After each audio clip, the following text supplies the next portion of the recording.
What separates rich entrepreneurs from everyone else struggling? It's not strategy, it's not resources, it's none of what you actually think. It's the mindset behind how they've built their business, how they've built their empire, and what they're doing to sustain that into the future. I've worked with hundreds of entrepreneurs, we've managed many of these entrepreneurs' business, and we've seen a clear differentiation between the winners and the losers. And the reality is these people are 1 degree off. But 1 degree off can actually end up in tragedy for your business. A plane that is 1 degree off doesn't land on the target. In fact, it completely misses it. And I know that from experience because I was in that exact same position for many years. When I started my podcast and my content business, I started with bare bones nothing. A simple $60 microphone from Amazon with a money back guarantee because I truly believed at that time I was going to return it and I wasn't going to make it. Fast forward to today, our content business generates over $220,000 every single month. And it's not based on a funky strategy or a new resource or a new way of doing things. It's actually the principles and methodology that I've lived my life by for many years and how we've implemented this in our own content business. And today I want to share with you the mindset shifts that have completely transformed our business and will transform your content business as well. These same principles are what some of the biggest creators also use. People like Dan Koh, Iman Gadzhi, Alex Hormozi have all based their entire business around core principles that makes them distinguishable and makes them a category of one. But here's the harsh reality of the scenario. You can have all the tricks in the book, but if you don't have the right mindset, you're not going to break through. And the reality is people need to stop making small errors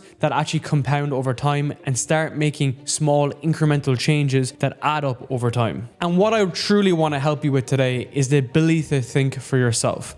Henry Ford put it best, saying the hardest job in the world to do is to think, and that's why so few people actually go and do it. Most people aren't thinking, they're actually reacting to the scenario. They're waiting for the perfect strategy or the perfect business model or all the circumstances to come together, and that's actually a losing strategy which will actually not help your business or your content to actually take off. So these are the actual principles that I've lived by for the past couple of years, and it starts with something that's even more logical than just mindset on its own, which is always follow the money. And I want to tell you a little story about a bank robber in the 1900s in Chicago. So this guy was going around and he was robbing loads of banks and he was robbing loads of mini banks here, taking money here and taking money there, and constantly doing everything he can to evade the police. And after several years, the police finally caught up to him and arrested him, and they put him into an investigation room and they sit him down and they ask him one simple question: why did you rob the banks? And his response was, well, that's where the money is. So instead of trying to invent where you can find money for your business, instead of trying to put a square peg through a circle hole, you can simply do what this bank robber did and follow the money, follow the flow of money. And that's been a huge ethos and principle behind everything we do. If you're building content and it's on LinkedIn and your prospects are on LinkedIn, go to LinkedIn. If you're selling to the Twitter bros,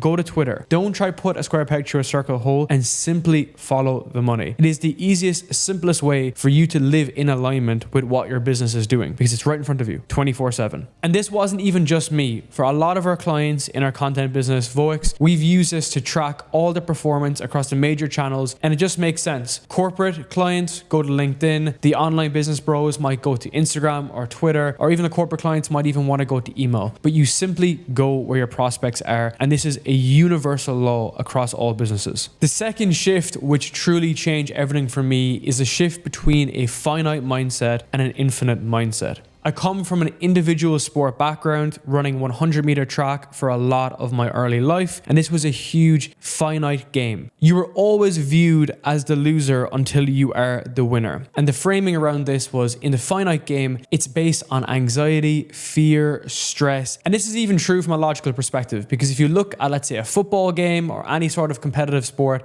there's a set time limit. 80 minutes, 90 minutes, 120 minutes, it doesn't matter. The finite time means that it brings on stress, anxiety, and pressure. Whereas I moved from that mindset to an infinite mindset, which inspires creativity, enthusiasm, and actually the desire to do really cool and fun things. That's allowed me to be much calmer within my business. It's allowed me to try more creative things within the business and also explore different things with our products, our services, our pricing, even our clients, because we are operating from a position that we don't need this to be successful today. We can plan much more for a longer time horizon because I truly am I'm truly building an infinite game. This is not something I want to do over the course of 2 years and then sail off into the wind, even though I live in Bali. What I actually want to do is I want to play this game forever, and switching out that mindset from this needs to work instead of I want this to work has completely shifted how I view business and how we've grown our company to multiple six figures a month. Now, this mindset shift may come to a surprise to you, but it's understanding the world of constraints and constraint theory. So every system that is designed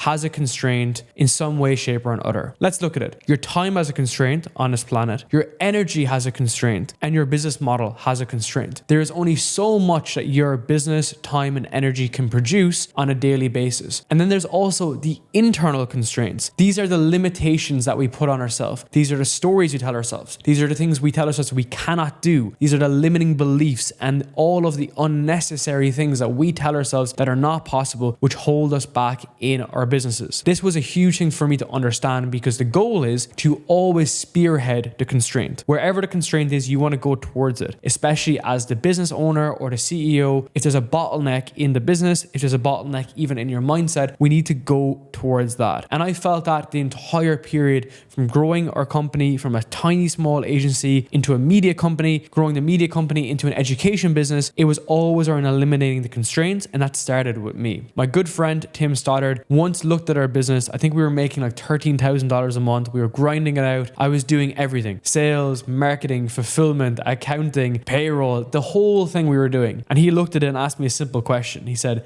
"Do you think that you're better than everyone else in the world to be able to do all these things?" And it was obvious. I obviously wasn't. I was taking too much things on. I had too much of a scarcity approach. I believed that I was maybe better than the scenario. And he allowed me to open up my eyes to see, yes, there is a constraint here. The constraint is me. The constraint isn't necessarily the business. And that's when I made this shift to understand this. And even where we're at now, which is many, many steps ahead of that, the business is 20 times bigger than what it was back then. There is still a constraint that we need to work on every single day. So it never eliminates. It's how the world quite literally functions. But understanding that allows you to change your mindset around this. Instead of viewing it as a drag or a task, you view it as an opportunity to get to the next level within your business. And the reality is, smart entrepreneurs use this to their advantage. When Jerry came to Voex and he joined the incubator, his show was super stagnant, it was super low, it wasn't really moving, and he was considering actually canceling and just giving up on the podcast. But within a few short weeks, we had 20x the growth of his podcast. We had actually given him all the money back through sponsorships. He signed long-term yearly deals with brands as well, and he was able to basically turn his podcast into a revenue generating machine for his business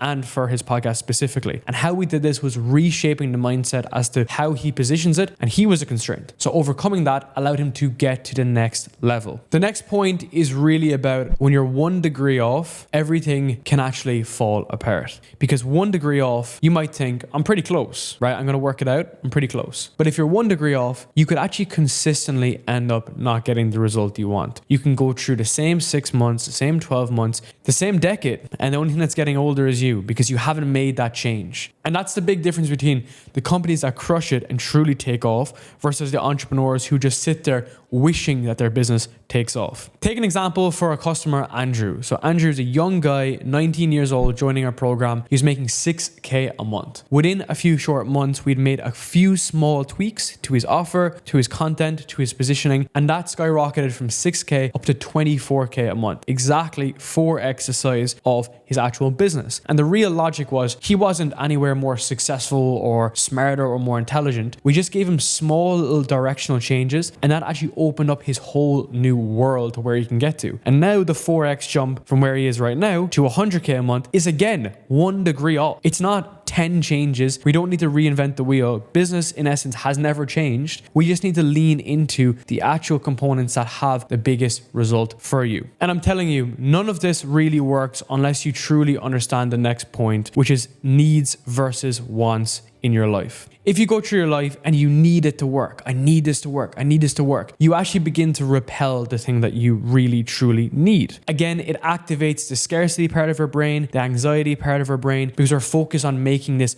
happen right now. It's the need mentality. It's quite needy. Think of it from the context of dating. You wouldn't go up to a girl and say about how much you like them, and as a result, you'd actually repel them. In opposite to that, you want it to happen. You want to build a business. You want to build a podcast. You want to build a content business. And when you want it, you don't need to explain it to anyone. You can want what you want without having to explain it to anybody. That's the beauty of wants versus needs. And when you want it, it almost gravitates towards you. It's a flow of energy. It's how energy is like transmuted between one person and another, because over time, these things start moving towards you because you set up the right systems, you deliberately put the actions in place to be able to scale, to grow, and then you actually want that to happen. This is the fastest way to stop acting from the survival instinct within us that we need to push, really work as hard as possible just to make sure this works. And I honestly think that I've never worked less in the business over the past couple of months when we've had our most growth, because I've just enabled it to happen. And this can happen all the way from someone business that's 0K a month to 10K a month to 50K a month, all the way up to 100K a month, is that we need to find the right areas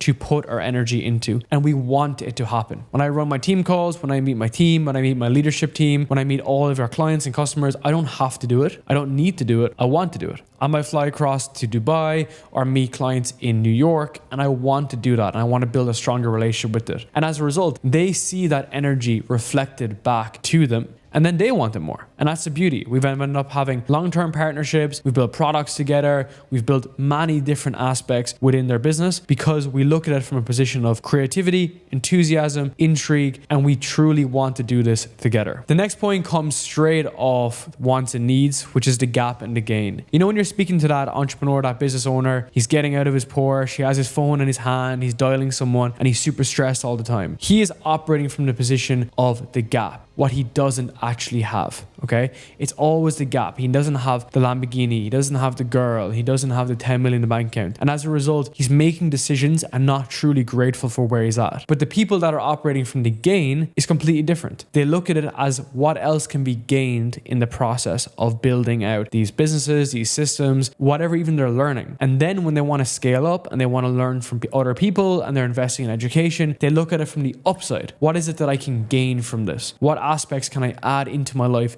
to truly get more out of what I have, versus looking at it from the gap. The gap comes from deeply inside us, which is what we're lacking. And I felt this for many years. I had the lack. I had the financial lack. I had even things like my physique. When I was training when I was younger, I wasn't big enough, and I wasn't lean enough, and I wasn't fast enough as a sprinter. We're always looking for the position of what we don't have. Now we can reframe it into what can we gain from this experience. So before you start, starting a new offer or running a podcast or investing in education, you have to consider what's on the upside here, because you're only limited to the downside depending on how you frame the scenario. Oh, I've spent this money or I've wasted this time. That only comes into existence if you literally allow it to. If you allow it to be saying, this is the gap and this is where I'm lacking, then you will begin to fall into that category. And the two remaining points, the last one in particular, you're going to really enjoy. But the second last point is all around focus. And Stephen Covey said, the main thing is to keep the main thing the main thing. People get shiny object syndrome. People always look at the new opportunity, the new thing. They move industry, they move niche. We've built our business from 0 to multi-six figures a month by just focusing on one thing, which is podcasts. We grow, monetize podcasts. We do it in different ways. We do it for people. We do it with people. We coach people, and we're there as a strategic partner. But we do the same thing. We grow and monetize podcasts. And we never leave sight of what that core essence is and what we want to see differently in the world. The second you start going off and trying to fund your new fun activity with your main thing is the second you start losing focus. And if you think about what focus is that we have a limited amount of energy within the day. We all are given, let's say, 100 energy for the day. And the second we start giving that to other people, or the second we start giving that to other businesses or other products and other offers, is the second we start diminishing it. And then you realize that life gets in the way. You might have children, you might have a partner, you might have friends, you might have a social life. That diminishes your energy. So with the limited amount of energy that you're left, you need to put that somewhere that generates revenue. So where are you going to put that? Are you going to put it into one business? Or are you going to put it into 17 different things and drop ship this and sell this and do that? That's not going to work. It's just plain and simple. You're never going to make it if you're just going to do 7 different things. Whereas when you have your focus, narrow focus in on one specific area, it is inevitable that it will work. work, because you'll also realize the depth of actual mastery that's involved. The deeper you go into something, the deeper I've gone into podcasting, the more I've realized, oh, my speech can improve, the way that I set up the cameras can improve, the guests can improve, my intros can improve. Everything starts to like adjust, and it becomes almost like an observation. If you imagine an art gallery, I see all the pieces of art as if they're all pieces of my content. It's like, I can improve this, I can change this, I can review this. And I'm speaking with my leadership team frequently about like, what aspects can we improve? Where can we get better? And even last night, I even spoke to them about like, what can we do better with our content? Where can we change it? Because that's the reality of focus. It is that difficult to get right that you truly need to focus on one specific area. And the last point is something that's very true to my heart, very close to my heart, is rough roads end smooth, smooth roads end rough. I have personally seen people who have taken the easy route in life, have taken the easy job, have gone into the 9 to 5, have taken it easy, have struggled, have said, oh, it's the government's fault, or it's this person's fault. They've taken the easy path, they've taken a smooth road, and that ended up a rough ending to them at the end of their life. Whereas I've taken the rough road, I've left a job in fintech and in finance, I was making $100,000 a year, and I went out to build my content business, and I took the rough path, and I truly struggled through a lot of my 20s. And now we're getting into the part where we're slowly starting to hit the ground running. And guys, I haven't even started with our plan, with our content, where we want to go to in the future. But it all goes back to rough roads end smooth, smooth roads end rough. If you're thinking, I might just take the easy path, it will invariably come back to bite you 100%. So I want you to think, if you are serious about building a content business and you really want to get it to the next level, we've helped hundreds of podcasters and entrepreneurs do this within the incubator to refine their positioning, improve their content, build scalable systems, and give them a single offer that goes from 0 to 6 figures a year. And if that sounds like you, feel free to schedule in a call down below with our team. We're happy to show you a full demo call of what it looks like inside the incubator and what it truly takes to build a content business. And we're only working with a lot of serious entrepreneurs, so we want to make sure that it's a good fit for us as well as a good fit for you. But before we finish up, I can't stress to note that everything that you want is just 1 degree off, for the better and for the worst. So the question is, are you going to change course, and are you going to improve the mindset required and take the actions that you need to truly build the business and life that you want?